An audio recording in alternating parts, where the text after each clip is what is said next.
Today we are learning about Christmas in Sweden.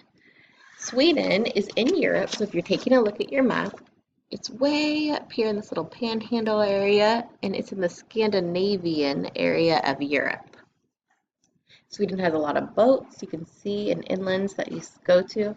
These are some of their pretty buildings, and you can see some of their traditional outfits here. So besides Christmas in the middle of December, in Sweden, children also celebrate a special day called St. Lucia Day. On St. Lucia Day, the oldest girl in each family wakes up early to serve her family coffee and sweetbreads. This is the traditional outfit that she would wear. Children spend time with their family celebrating and eating traditional Christmas food. So that part's really similar to us, right? So make sure you head over to our next video where we'll fill out our paper together. And then after that, head to the next video where we have our Sweden Christmas classroom and you can see what they do in these outfits. You can look about or learn about Sweden and about St. Lucia Day and do some more exploring and learning.